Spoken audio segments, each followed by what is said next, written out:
Mon épouse Dominique et moi-même sommes heureux de vous accueillir en cette fin d'après-midi au cœur des pépinières et roseraies Paul Croix qui, en harmonie avec la nature tout entière, nous offrent généreusement, une fois de plus, leur hymne à la vie et à la beauté, dans une prodigieuse explosion de formes, de couleurs et de senteurs. Remercier très chaleureusement pour leur présence qui nous honore, les membres de la famille Sénéclose. Place donc à tous nos artistes, acteurs ou musiciens, que nous pouvons déjà applaudir très fort.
Je vais demander maintenant à M. André Perret, vice-président du Crédit Agricole Loire-Haute-Loire, de nous adresser quelques mots. Je crois que je peux les féliciter, on peut les féliciter, bravo. Alors moi ce que je leur souhaite, je ne vais pas être très long, mais ce que je leur souhaite simplement, c'est de continuer ce chemin qui a déjà été tracé par les prédécesseurs. Alors, depuis deux siècles, hein, parce que bon, on n'est pas une année près quand on est à 200 ans.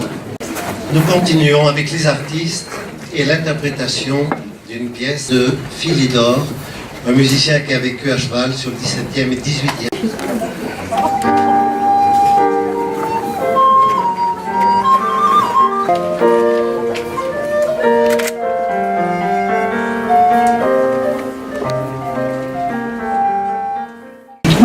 C'est vraiment une très belle manière de fêter le 199e anniversaire et aussi la naissance d'une rose dédiée au fondateur.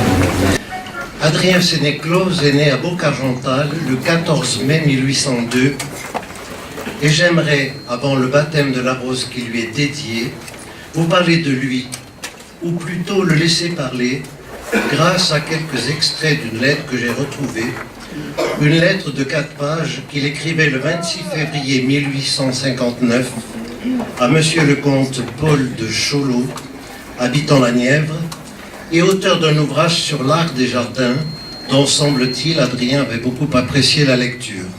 Sur ordonnance du roi Louis-Philippe, Adrien se verra confier la mission de reboiser les monts du Lyonnais et le massif du Pilat de 1849 à 1854, et en particulier au lieu-dit le Grand Tournon, pour préserver la route impériale numéro 82, des avalanches de neige qui l'obstruent tous les hivers, la pertinence et la qualité de ses travaux, ainsi que la tenue de son établissement, lui vaudront de très nombreuses récompenses prestigieuses, dont la médaille d'or à l'exposition universelle de 1855, ainsi que la médaille décernée en 1858 par le ministre de l'Agriculture, du Commerce et des Travaux publics. C'est un hommage floral que je veux rendre aujourd'hui à Adrien Sénéclose. Adrien a fait la réputation de ce lieu. C'est un grand honneur de travailler dans cette pépinière.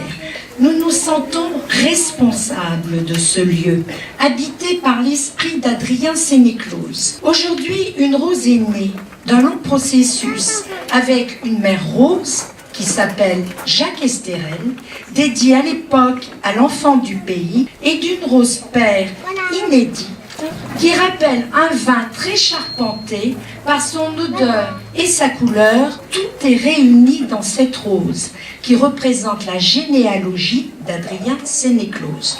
Je suis fière de dédier aujourd'hui une de mes créations à Adrien Sénéclose pour lui rendre hommage, à son travail et à sa persévérance. Merci Adrien.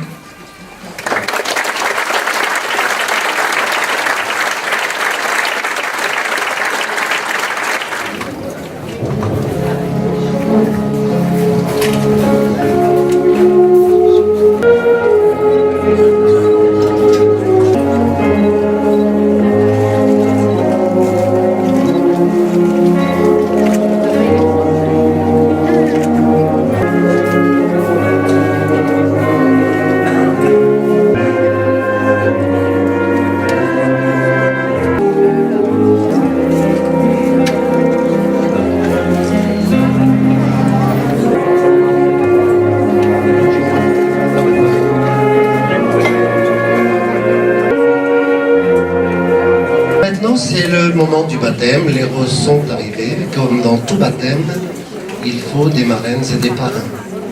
Nous te baptisons, Rose Adrien Sénéclose.